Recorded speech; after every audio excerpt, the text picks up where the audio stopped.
முதிய பருவத்துல இந்த பாட்டு கேட்கும் போதுதான் திருநாவுக்கரசரை எப்படி இதுல சம்பந்தப்படுத்தினார் உங்களுக்கு தெரிய வரும். அவர் முதிய வயசுல கைலாயம் போய் இறைவனை பார்க்கணும்னு நினைக்கிறார். காலால் நடக்கிறார், கால் தேய்கிறது, கையால் தவழ்ந்து போகிறார், கைகள் தேய்கின்றன, உடம்பால உருண்டு போறார், உடம்பு தேயுது, நகர முடியாமல் நகர்கிறார். அப்போ ஒரு வேதியர் வடிவில் சிவபெருமான் வர்றார். முன்னாலும் இதுக்கு மேல போக முடியாதுப்பாங்கிறார். ஆளும் நாயகன் திருக்கையிலை கண்டல்லால் மாலும் இவ்வுடல் கொண்டு மீளேன்னு சொல்றார். உடனே ஒரு பொய்கையை காமிச்சு இதுல மூழ்குங்கிறார். அதில் மூழ்கினால் திருவையாற்றிலே எழுகிறார். திருவையாற்றில எழுந்தா அவருக்கு சிவனையும் சக்தியையும் கைலாயத்துல பார்க்கணும்னு நினைச்சவருக்கு எல்லாமே சிவசக்தியா தெரியுது. யானை, பிடி, கோழி, சேவல் எல்லாம் அவருக்கு தெரியுது. எதை பார்த்தாலும் சிவசக்தியா தெரியுது. அரையிளம் பூங்குயிலாலும் ஐயார் அடைகின்ற போது சிறையிளம் பேடையோடு ஆடி சேவல் வருவன கண்டேன், காணல் மடப்பிடியோடும் கலிது வருவன கண்டேன் அப்படின்னு எல்லாமே அவருக்கு தெரியுது. எல்லாமே சிவசக்தி சங்கமமா தெரியுது. அது ஒரு சினிமா பாட்டுல கவிஞருக்கும் தெரியுது. அதாவது எங்க அப்படின்றத நீங்க பல்லவிலே வந்துருச்சு. சரி சரி சரி, பல்லவிலே வந்துருச்சாமா பாப்பமா வந்துருத்தான்ட்டு. சிட்டுக்குருவி முத்தம் கொடுத்து சேர்ந்திட கண்டேனி. இல்ல சரியான பாட்டு தான் பாடுறேன். சோவானம் கடலினிலே கலந்திட கண்டேனி, மொட்டு விரிந்த மலரினிலே வண்டு மூழ்கிட கண்டேனி, மூங்கிலே காற்று வந்து மோதிட கண்டேனி. சிட்டுக்குருவி, செவ்வானம், மலர், வண்டு எல்லாமே ஒரு காதல் சங்கமமாக கவிஞருக்கு தெரியுது. ஓ சரி சரி, அப்படியே வர. பறந்து செல்ல நினைத்து விட்டேன், எனக்கும் சிறகில்லையே, ஏற முடிஞ்ச முடியலையே. பழக வந்தேன், தழுவ வந்தேன், பறவை துணை இல்லையே, எடுத்து சொல்ல மனம் இருந்தும் வார்த்தை வரவில்லை, என்னென்னவோ நினைந்திருந்தும் நாணம் விடவில்லை. சிட்டுக்குருவி முத்தம் கொடுத்து சேர்ந்திட கண்டேனி, செவ்வானம் கடலினிலே கலந்திட கண்டேனி.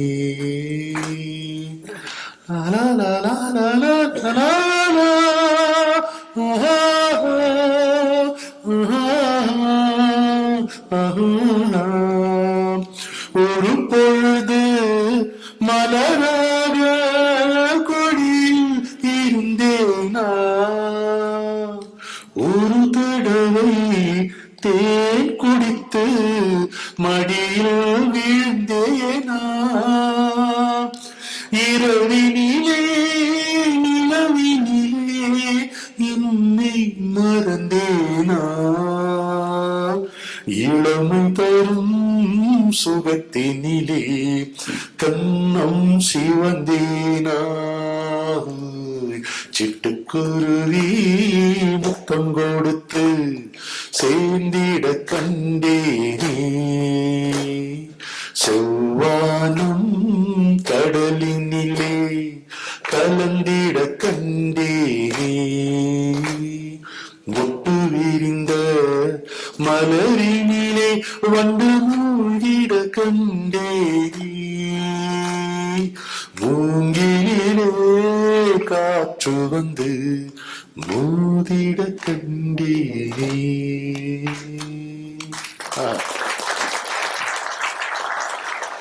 இதுவரைக்கும் நான் திருநாவுக்கரசரும் இதுல பார்க்கவே இல்லைப்பா.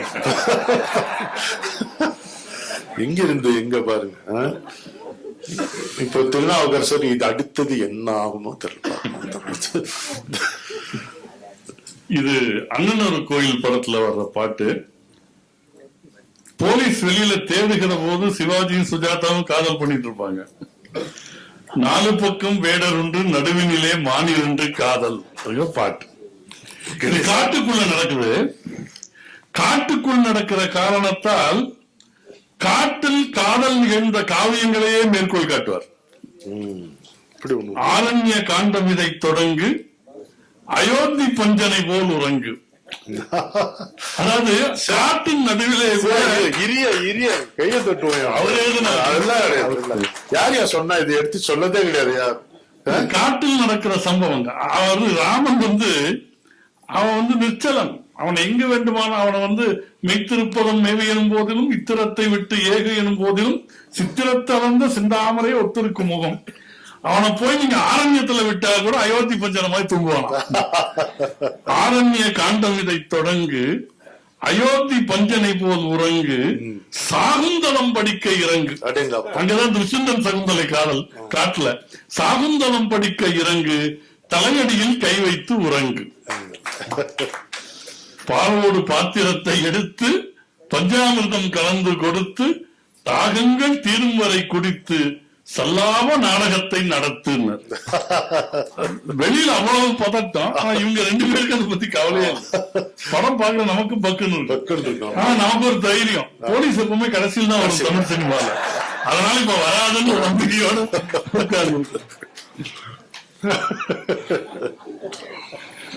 அற்புதம் அற்புதம். ஏர்வாடி ஐயா சீட் இருக்கா ஐயா? அங்க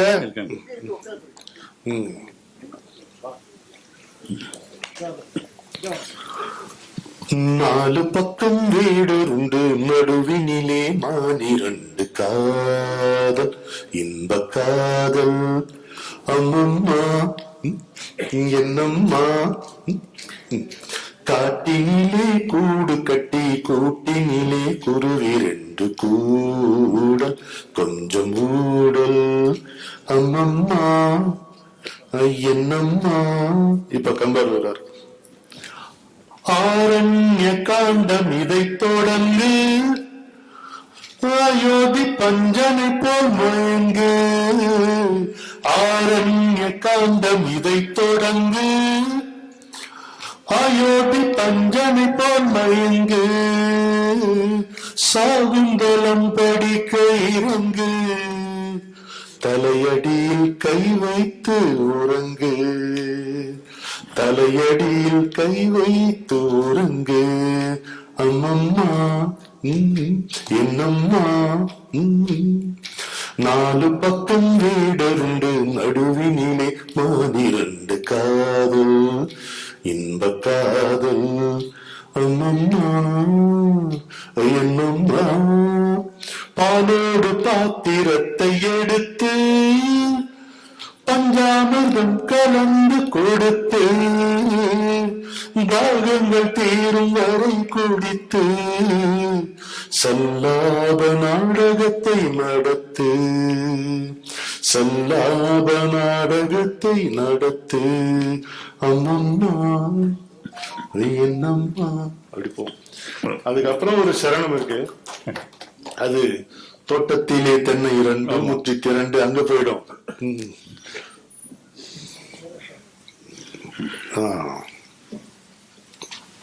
இந்த பாட்டு இசைஞானி இளையராஜா அவர்கள் வியந்து சொன்ன பாடல்கள் ஒன்று.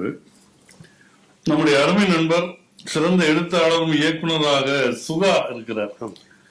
நாவுக்கரசர் நெல்லைக்கண்ணனுடைய புதல்வர், இன்னைக்கு சினிமா துறையில் இருக்கிறார். இசைஞானி இளையராஜா அவர்களுக்கு ரொம்ப நெருக்கமான ஒரு மனிதர் அவர். இப்போ பாட்டுக்கு டியூன் சொல்லுகிற போது சந்ததான் சொல்லுவாங்க பொதுவா. ஆனா இசைஞானி ஒரு முறை என்ன செய்தாராம், கவிஞர்கிட்ட சூழ்நிலை சொல்ற போது முதல்ல அது காதலன் காதலி பிரிகிறார்கள், காதலன் மேல் சந்தேகப்பட்டு காதலி பிரிஞ்சு போறானே, டியூன் போட்டிருக்கியா அப்படின்னு கேட்டாராம். பொதுவா டியூனை பாடி காமிக்காம இவர் விருத்தமா சொல்லியிருக்காரு. அண்ணே பல்லவின்னு தனனா தானனா அப்படின்னா வசந்த கால கோலங்கள் அப்படின்னாலாம். அடுத்த வினாடி தானே நான காணலாம் வானில் விழுந்த கோடுகள். அதாவது அந்த அந்த பெண்ணுடைய மனத்தவிப்பு ரொம்ப அனாயாசமா இருப்பார். தேரில் ஏறும் முன்னமே தேவன் உள்ளம் தெரிந்தது. அதோட அலையில் ஆடும் காகிதம் அதிலும் என்ன காவியம் வரும். அலையில் ஆடும் காகிதம் அதிலும் என்ன காவியம். நிலையில்லாத மனிதர்கள். ரொம்ப அப்படியே சரளமாக வந்த பாட்டு இந்த பாட்டு. அந்த பாட்டு அதுல இந்த பாட்டை கேட்ட போதுதான் எனக்கு கம்பன்ல ஒரு காட்சி புரிஞ்சுது. பரதனுடைய பெருமையை ரொம்ப பேசினவ கோசலை. முதல்ல என்ன விட்டுட்டு பரதனுக்கு முடிசூட்ட போகிறார்கள்னு ராமன் வந்து சொல்ற போது அவன் உன்னோட நல்லவங்கிறான். நின்னும் நல்ல நாள் முறைமையன்று என்பது ஒன்று உண்டு, ஆனால் நின்னும் நல்ல நாள்ங்கிறான். அவன் என்ன பண்றா, கையை வந்து இப்படி ஒரு சதி பண்ணிட்டாளேன்னு பரதன் வந்து பதறுகிற போது இவன் மனசு என்ன நினைக்குதுன்னா, மையறு மனத்து ஒரு மாசுளான் அல்லன், இயல்பாகவும் குற்றம் கிடையாது, வெளியில இருந்தும் குற்றம் வரல, செய்யவன் என்று தேரும் சிந்தையாகு. மனசு இவன் நல்லவன் நினைக்குது, ஆனா வாய் என்ன பண்ணிடுது, அப்போ உங்க அம்மா பண்ண வேலை உனக்கு தெரியாதான்னு கேட்டான். கைகையின் கோன்மகள் இழைத்த கைதவம் ஐயே நீ அறிந்தலை போலுமாளுங்கிறா பாத்தீங்களா. ஏன்டா மனசு ஒண்ணு நினைக்குது வாய் ஒண்ணு பேசுதே ஏங்கிறப்போ இந்த பாட்டுல தான் கவிஞர் பதில் சொல்ற, உள்ளம் என்றும் ஒன்று அதில் இரண்டும் உண்டாகிறார். நமக்கு ரொம்ப நமக்கு வேண்டியவங்க யாராவது நம்மளை பத்தி தப்பா வெளியில பேசினாங்கன்னா கோபம் வருது இல்ல, அப்ப கோபம் வரக்கூடாதான். சரி நம்ம மேல அன்புள்ளவனா ஏதோ பேசியிருப்பாங்க விடு, உள்ளம் என்றும் ஒன்று அதில் இரண்டும் உண்டல்லவா. அதான் இந்த பாட்டினுடைய பீக் லைன்ஸ். அது இன்னும் ஒரே கம்பனா கொட்டுதேன்னு பார்த்தேன். எதிர புதுக்கோட்டை கம்பன் கழகத்துல இருந்து நம்ம பாரதி வந்திருக்காங்க. ஏன் கொட்டாது கம்பன் அம்மா, ஒரு நிமிஷம் எழுந்துருங்க. ஒரு சிறப்பு வரவு. அங்க பக்கத்துல பார்த்தா எங்க சகோதரி உலகநாயகி பழனி இருக்காங்க. உலகம் யாவையும் பாடினவர் இல்லையா. அருமை அருமை.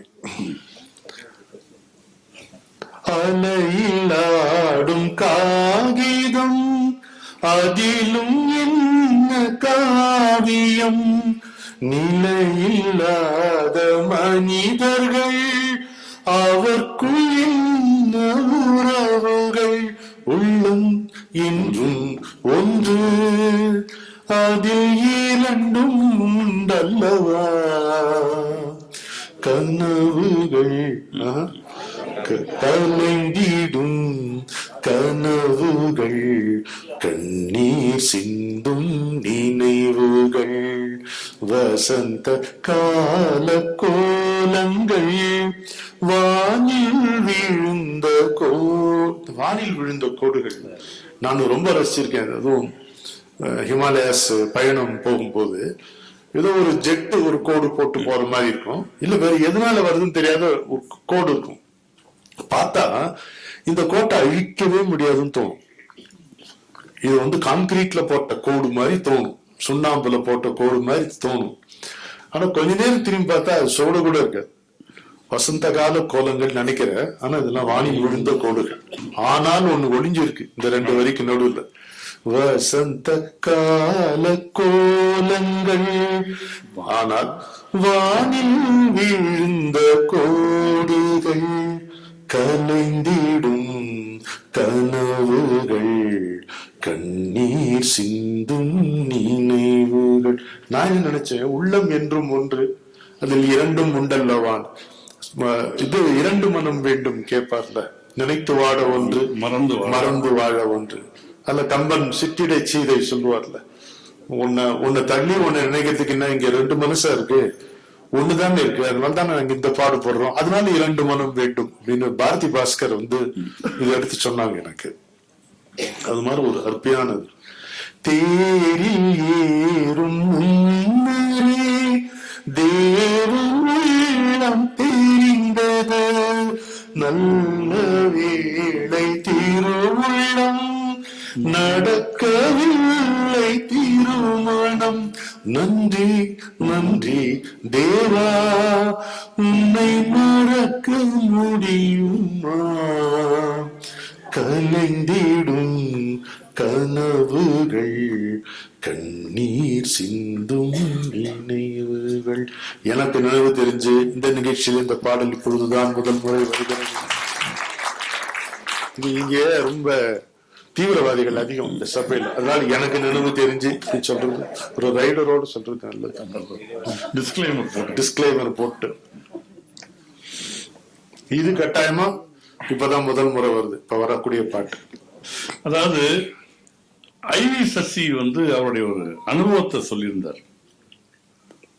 நிறைய பேர் பாடல் எழுத வாய்ப்பு கேட்ட போது ஒரு 15-20 பேரை ஒன்னா உட்கார வச்சு ஒரு சிச்சுவேஷன் சொல்லி எழுதுங்க அப்படின்னு இருக்காரு. அதாவது இங்க இந்தியாவை சேர்ந்த ஒரு பெண் அமெரிக்காவுக்கு போகிறாள். அவள் ஒரு நர்ஸ் வேலை பார்க்கிறாள். அங்க அமெரிக்க டாக்டரோட காதல் வருது. 2 பேரும் நயாகராவை பார்க்க போறாங்க. அந்த நயாகரா நீர்வீழ்ச்சி பார்த்து எழுதுவது மாதிரி சூழ்நிலை. 15-20 பேர் பாட்டு எழுதுறாங்க. அது சரியா வரல. அப்போ அந்த தயாரிப்பாளர் யாரோ சொல்றாங்க, இதுக்குதான் சொன்ன கவிஞர்கிட்ட போலான்னு கேட்டீங்களா அப்படின்ட்டு. சரி, அப்ப கவிஞர் கவிதா ஹோட்டல்ல இருக்காங்க. இவங்க எல்லாம் கிளம்பி போறாங்க. அந்த வந்த கவிஞர்களும் 2-3 பேர் கூட போயிருக்காங்க. அவங்க என்ன நம்ம எழுதாது அவருன்னு எழுத போறாரு பாப்போம். 2-3 பேர் போயிருக்காங்க. அவர்கிட்ட சொல்லியிருக்காங்க. இந்த சூழ்நிலையை சொன்னதுமே அவர் சொன்ன வரிகள், அந்த அருவி விழுவது அவர் கண்ணுக்கு எப்படி தெரியுதுன்னு, அதாவது தீநகர்ல கவிதா ஹோட்டல்ல உட்கார்ந்துட்டு அமெரிக்க நயாகரா வீழ்ச்சி மணக்கண்ணாலே அவர் பார்த்து அவர் சொன்னார், மலைராணி முந்தானை சரிய சரிய மண்மாதா வண்ணமடி விரிய விரிய பூங்காற்று மார்பகத்தை தழுவ தழுவ எண்ணுகின்றேன் கவிதை ஒன்று எழுத எழுத அப்படின்னு. அதாவது இந்த பல்லவியில் என்ன பெரிய அழகுன்னா, அந்த அருவியை கூட மலைராணி முந்தானைன்னு சொல்லிடலாம். ஏன்னா அவர் இந்த செந்தாழம்பூவில் பாட்டிலையும் சொல்றாரு, மேகம் என்னும் ராஜகுமாரி அழகு மிகுந்த ராஜகுமாரி மேகமாக போகிறாள், ஜரிய நெளியும் சேலை கொண்டு மலையை மூட பார்க்கிறாள் எழுதியிருக்காரு. ஆனா அந்த அருவி விழுகிற போது அந்த அருவி இப்படி விலகும், 2 பக்கம் விலகும் பாருங்க. அந்த மண்மாதா வண்ணமடி விரிய விரிய அந்த காட்சி படிமம் பிரம்மி பூட்டக்கூடிய ஒரு படிமம் அந்த பாட்டு தான். இது ஒரே வானம் ஒரே பூமி என்ற திரைப்படம் 1979 MSV இசையமைப்புல வாணி ஜெயராமும் கணேசா ஜான் ஆப்ரஹாமும் கூட படிப்பான். சரிதான ஐயா? ஜாலி ஆப்ரஹாமா? ஜாலியா பேசிட்டீங்க. எவ்வளவு பாட பேரும் இருக்கு சாதாரண விஷயத்துல. இது ஒரு திரைப்படத்தில் ஒருவர் இசையமைத்து ஒரு இருவர் பாடிய பாட்டு. பண்ணா நான் சேஃபா வீட்டுக்கு போல. பிரச்சனை இல்லாத ரொம்ப அருமையான பாட்டு. செந்தாழம்பூவில் ஒரு உதாரணமா எடுத்து சொன்னார் முத்தையா. இயற்கை என்னும் இளைய கண்ணியும் சொல்லலாம். அதாவது ஒரு இயற்கை அழகையும் ஒரு பெண்ணையும், இயற்கையை பெண்ணாகவோ இயற்கையை ஒரு பெண் மீது பொருத்தியோ பாடுறது ஒண்ணு. ஆனா இங்க ஒரு பெண் அதை பாடுறது அங்கேயும் அதுலயும் இல்ல. அந்த 2 பாட்டுலயும் பெண் பாடுற மாதிரி இல்ல, ஆண் பாடுகின்ற பாட்டு. இது பெண் பாடும்போது டைமென்ஷனே மாறும். வேற யார் எழுதினாலும் சரியா வராது. கவிஞருக்கு தான் ஒரு பெண் என்ன சிந்திக்கிறாள், பெண்ணுடைய சென்டிமெண்ட் என்னங்கிறது எனக்கு தெரிஞ்சு கவியரசருக்கு தான் நல்லா வரும், ஈஸியா சுலபமா வரும். அதான் ஒரு தடவை கவிஞர் எழுதுற போது சொன்னேன், கவிஞருடைய பாடல்களுடைய வெற்றிக்கு பெரிய காரணம் தன்னுடைய கவித்துவம் வெளிப்படும் வழியை அவர் அடைத்துக் கொண்டு நின்றதே இல்லை. அந்த கவிஞன் காணாமல் போய் கவிதை எழுகிற இடத்துல மலைராணி முந்தானி சரிய சரிய மன்மாதா வண்ணமடி விரிய விரிய இளங்காற்று மார்பகத்தை தழுவ தழுவ எண்ணுகின்றேன் கவிதை ஒன்று எழுத எழுத. இப்படி ஒரு பல்லவி கேட்டிருக்கீங்களோ? சூப்பரா இருக்கும். நயாகரா பிக்சரைசேஷன் கனடா சைடும் காமிப்பாங்க, யுஎஸ் சைடும் காமிப்பாங்க. காதல் விட்ட மூச்சு ஒன்று பெருகி பெருகி காற்றாகி. காற்று எங்கிருந்து பிறந்தது? ஆகாசத்திலிருந்து காற்றுன்னு சொல்லுவாங்கல்ல, இல்லைங்கிறார். காதல் விட்ட மூச்சு தான் காற்றா இருக்கு. காதல் விட்ட மூச்சு ஒன்று பெருகி பெருகி காற்றாகி காதலியின் கண்ணீர் தான் உருகி உருகி நீராகி மேகம் என்னும் தோழி வந்து கனிய கனிய மொழி பேசி மேகம் என்னும் தோழி வந்து கனிய கனிய மொழி பேசி தாயை விட்டு ஓடிச் செல்லும் பெண்ணை போலே நழுவி மேடை விட்டு ஆடித் துள்ளும் மென்மை தானோ அருவி மலிராணி முந்தானி சரிய சரிய லோலோ ஜாலி ஜாலி இல்லைங்க ஜாலி மன்மாதா வண்ணமடி விரிய விரிய லோலோ இளங்காற்று மார்பகத்தை தழுவ தழுவ லோலோ எண்ணுகின்றேன் கவிதை ஒன்று எழுத எழுத அது சொல்லுங்க. பூ விழுந்த மாதிரியே மயங்கி மயங்கி விட வேண்டும். அப்பா இத இன்னைக்கு நவீன கவிஞர் தான் எழுதினாங்க. ஒரு இலை உதறுகிற போது காற்றும் தீராத பக்கங்கள் எழுதி செல்கிறது. அது அப்படியே அனாயசமா அடிக்கிறார் அவரு. பூ விழுந்த மாதிரியே மயங்கி மயங்கி விட வேண்டும். அறிவிக்க சொல்றாரு. அறிவிக்கிட்ட பொட்டு வைத்த குலமகள் போல் தயங்கி தயங்கி வர வேண்டும். தவழ்ந்து தவழ்ந்து செல்வாயோ நீ நடக்கும் வழியினிலேன்னு கேட்டு எங்கே வந்தாய் எங்கே செல்வாயின்னு கேட்கிற அருவியை பார்த்து. ஒரு அருவி தொடங்கி அது எங்கே போய் முடியுது? கடல்ல போய் முடியுது. எங்கே வந்தாய் எங்கே செல்வாய் இந்த பெண்ணே தோழி எந்த பெண்மை உன்னை போலே இன்பம் கொண்டேன் வாழி. ஏன்னா இவன் இந்தியாவில பிறந்து அமெரிக்கா வந்திருக்கா. அருவி மலையில தோன்றி கடலில் சேர்வது போல இங்க இருந்து அங்க போறாங்கிறது உள்ளடக்கமாக இருக்கக்கூடிய விஷயம். போனவே இல்லை. ரொம்ப அருமையா இருக்கு. பூவிழுந்த மாதிரியே மயங்கி மயங்கி விழ வேண்டும் பொட்டு வைத்த குலமகள் போல் தயங்கி தயங்கி வர வேண்டும் நீ நடக்கும் வழியினிலே தவண்டு தவண்டு செல்வாயோ நீ நடக்கும் வழியினிலே தவண்டு தவண்டு செல்வாயோ எங்கே வந்தா எங்கே செல்வா இந்த பெண்ணே தோழி எந்த பெண்ணை உன்னை போல இன்பம் கொண்டேன் வாழி மலிராணி முந்தானி சரிய சரிய லோலோ மன்மாதா வண்ணமடி விரிய விரிய லோலோ இளங்காற்று மார்பகத்தை தழுவ தழுவ லோலோ எண்ணுகின்றேன் கவிதை ஒன்று எழுத எழுத.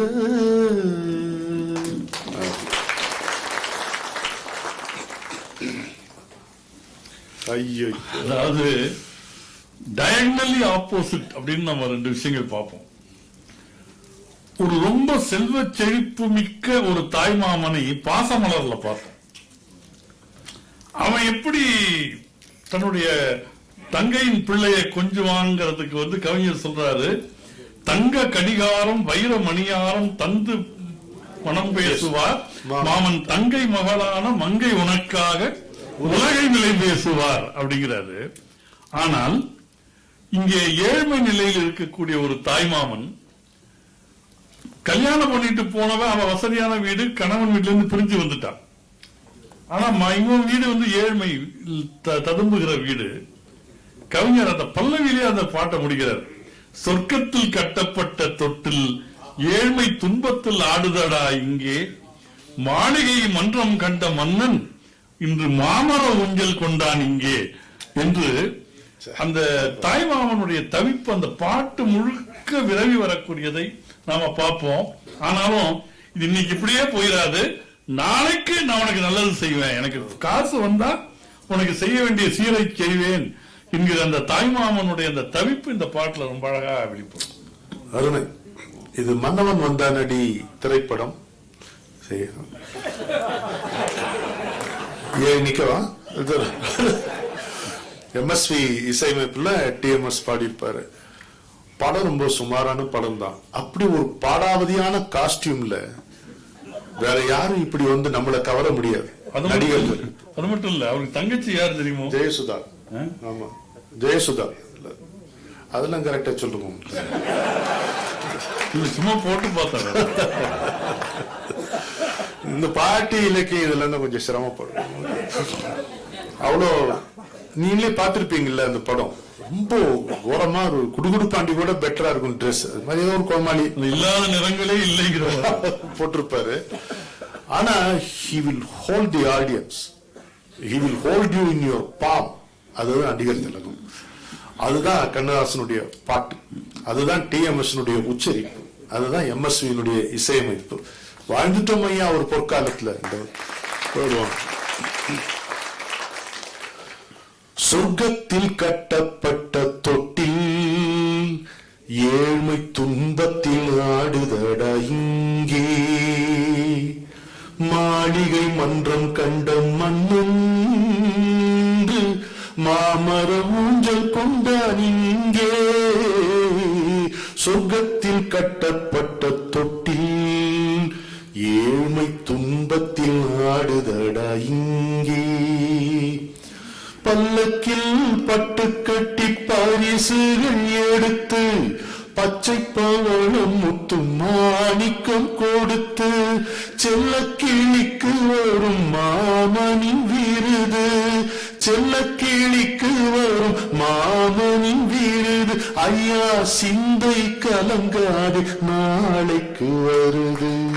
சொர்க்கத்தில் கட்டப்பட்ட தொட்டில் ஏழ்மை துன்பத்தில் ஆடுதடா இங்கே. இந்த குசேல பாக்கியம் அது குண்டல மோதிரம் கடகம் சுட்டி அயல்மனையார் தம் குழவிக்கு இட்டார். அம்மாட்ட கெஞ்சுங்க அந்த குழந்தைங்க. புண்டரிக கண்ணன்னாய் எனக்கு நீ இடாதிருக்கும் பொறாமை என்னே, கண்டெடுத்து போதிடு என கடை மதலைக்கு. இன்னும் பதில் சொல்றாங்க, கடன் தந்தார் பேச்சு போல எந்தபச் சொல் வார்த்தை என நாளைக்கு நாளைக்கு என்று இயம்பி சோர்வாள் அந்த ஏழை தாய். இன்னும் குசேலோபாக்கியத்துல வரும், அதுதான் இதுல வருது. கன்னத்தில் காலமிட்ட கண்ணீரின் கோடு. அதுக்கப்புறம் என்னங்க சொல்லுவீங்க? உங்க அப்பா மட்டும்தான் சொல்ல முடியும். கன்னத்தில் காலமிட்ட கண்ணீரின் கோடு, பிள்ளைக்கு தெய்வம் தந்த வைரத்து தோடு. எவையா சொல்லுவான், எவையா சொல்லுவான்? கன்னத்தில் காலமிட்ட கண்ணீரின் கோடு, பிள்ளைக்கு தெய்வம் தந்த வைரத்து தோடு. அன்னைக்கு வீடு இன்று சின்னஞ்சேறு கூடு, அன்னைக்கு வீடு இன்று சின்னஞ்சேறு கூடு. மாமன் அரண்மனை கட்டி வைப்பான் நாளை நாளை அன்போடு. சொர்க்கத்தில் கட்டப்பட்ட தொட்டில் ஏழ்மை துன்பத்தில் ஆடுதடா இங்கே. இங்கதான் அவர் சொன்ன பாசமலர் பாட்டு ஞாபகம். மாமன் தங்கை மகளான மங்கை உனக்காக உலகை விலை பேசுவார், உலகை விலை பேசுவார். ஞாபகம் வருதுல்ல அது? மாமன் என்று சொல்ல ஒரு அண்ணன் இல்லை அங்கே, அந்த அண்ணன் உண்டு இங்கே அள்ளி வழங்க. ஆனா இது எல்லாமே நாளைக்கு தான் சாத்தியம். இந்த பாட்டுல உள்ளத்தில் பாசம் உண்டு ஊமைக்கு தெரியும், ஊமையின் பாஷை இங்கு யாருக்கு புரியும். காலத்தில் தெய்வம் வந்து சொர்க்கத்தை இணைக்கும், காலத்தில் தெய்வம் வந்து சொர்க்கத்தை இணைக்கும், சொந்தத்தை இணைக்கும். என் கண்ணனின் வாழ்வுக்கொரு சொர்க்கமும் தீரக்கும்.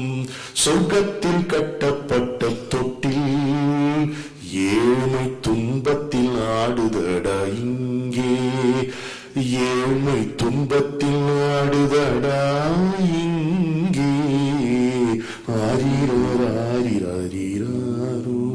தப்பிச்சேனா? அதாவது நாளைக்கு வருது நாளைக்கு வருதுங்கிறது கவிஞர் இந்த செட்டிநாட்டு மருமகள் மாமியம்னு எழுதியிருப்பார். சொல்லுங்கண்ணா. அதுல மாமியார் சொல்லுவா மருமகளை பத்தி, அப்பன் கொடுத்த சொத்து 6 நாள் தேராது, கப்பலில் வருகுதுன்னு கதையா கதை படிச்சாம்ப. அதே மாதிரி கன்னத்தில் காலமிட்ட வைரத்தின் தோடு இருக்கு பாத்தீங்களா, அது அந்த கண்ணீர் கோடு வந்து வைரத்தின் தோடுங்கிறார்.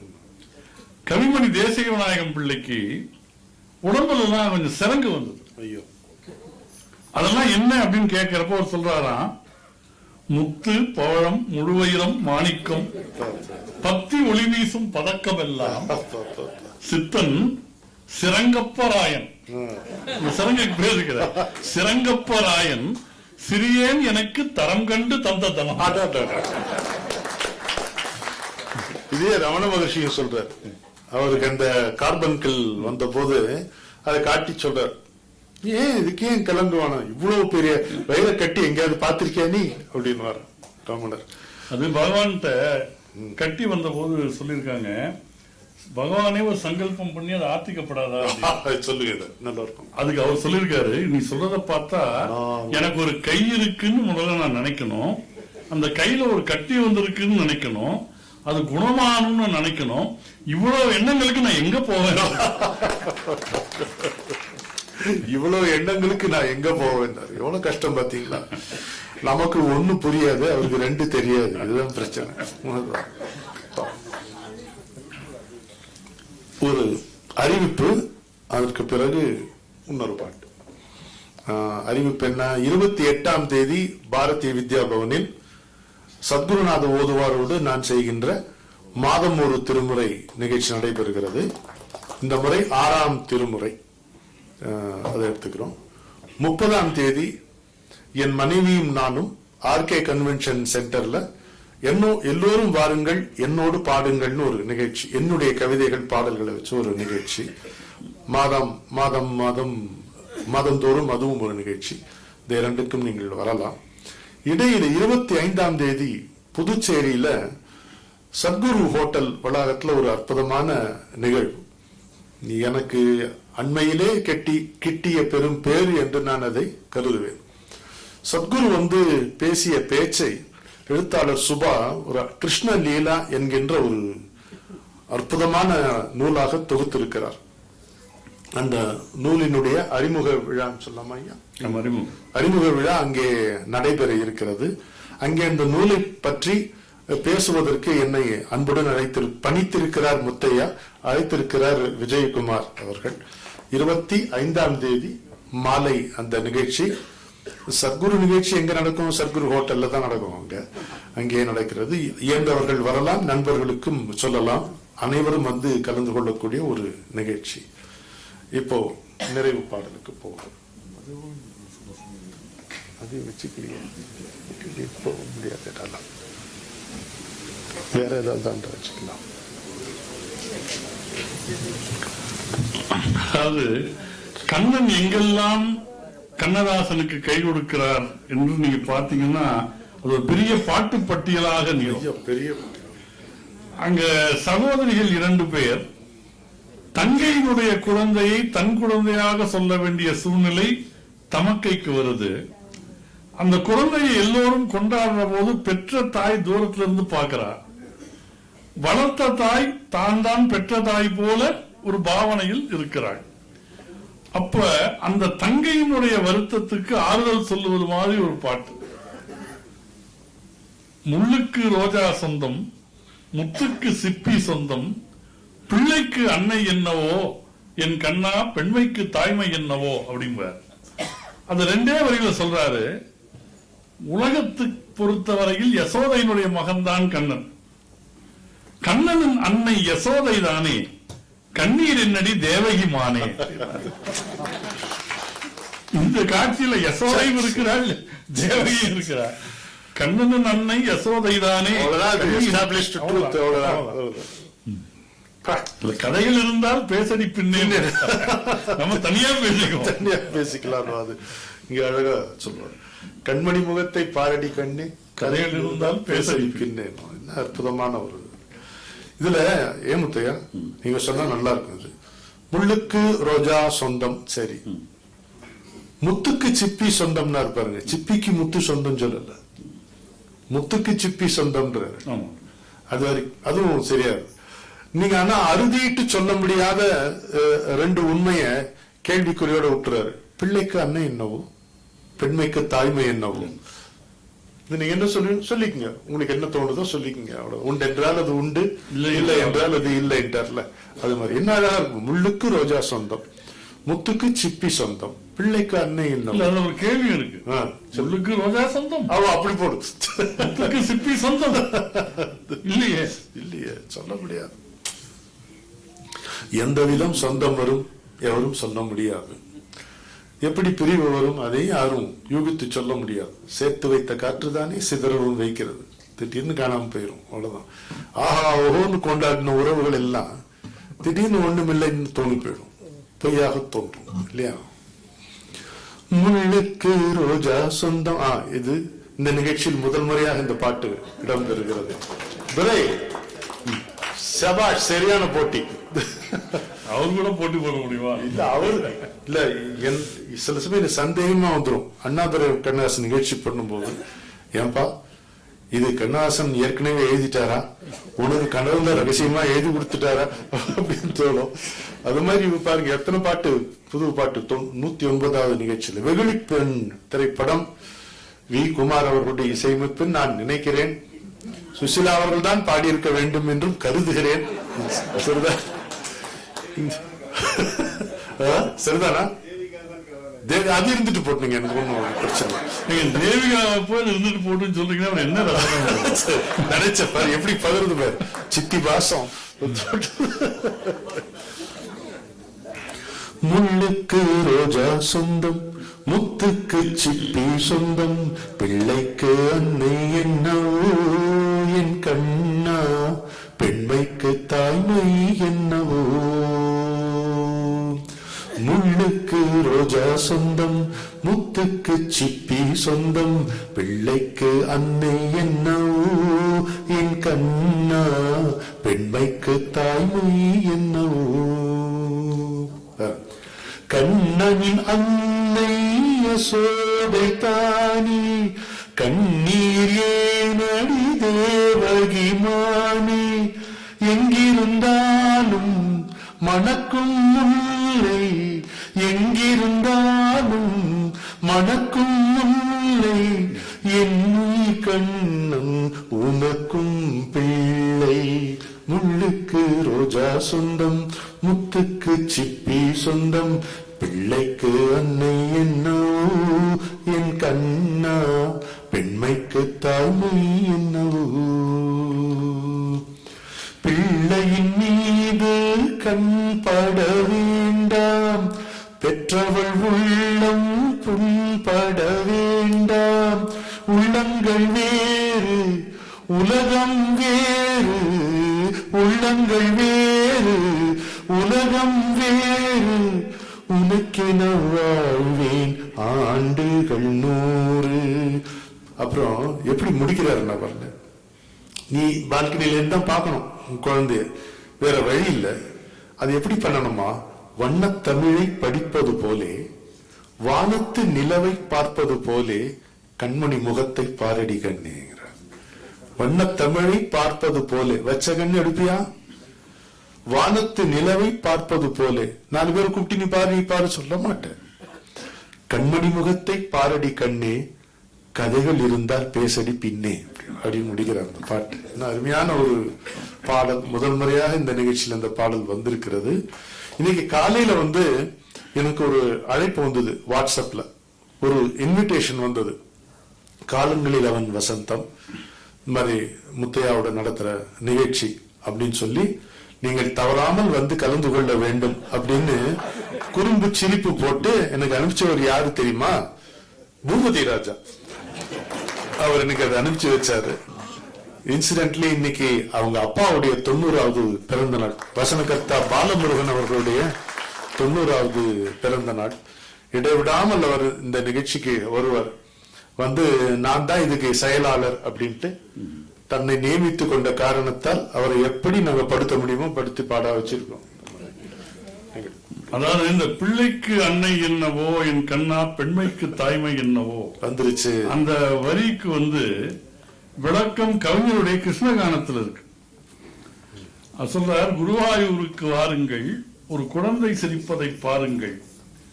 எங்க அப்படின்னா கற்ப கிரகத்திலேயான்னு நீங்க கேட்க கூடாது. கற்ப கிரகத்தில் மட்டுமல்ல, முதல் முறையாக தங்கள் குழந்தைக்கு அன்னப்பிரசன்னம் செய்ய சின்ன பிள்ளைகளை வரிசையா உட்கார வச்சிருப்பாங்களாம். அந்த கண்ணன் தான் ஒருவாய் சோறு ஊட்டும் தாய்முன் உட்கார்ந்திருப்பதை காண அப்படின்னார். அப்ப அந்த கண்ணனை தன் பிள்ளையாக பார்க்க தெரிந்த ஒரு அன்னைக்கு எல்லா குழந்தையும் தன்னுடைய குழந்தையா தெரியுமா? பிள்ளைக்கு அன்னை என்னவோ, என் கண்ணா பெண்மைக்கு தாய்மை என்னவோ என்று அங்கே அந்த கிருஷ்ணா டச் கவிஞரோட கிருஷ்ணர் டச் தான் அவருக்கு. என்ன போதும் தானே? ஆமா, இப்ப கிளம்பினா தான் நீங்களும் வீட்டுக்கு போக முடியும். ஆமா, வளகாப்பு பாட்டு. ஆமா, தேடுதறி என் விழிகள் செல்லக்கிளி ஒன்று, சிந்தையிலே நான் வளர்த்த கன்று உன்மடியில் பூத்ததடி என்று அப்படின்னு பாடுவார். என்னன்னா அன்னையில எந்த பாட்டு? ஆமா, காய்க்காத மரத்தடியில் தேனாறு பாயுதட கனிந்து பூவாகி காயாகி கனிந்த மரம் ஒன்று.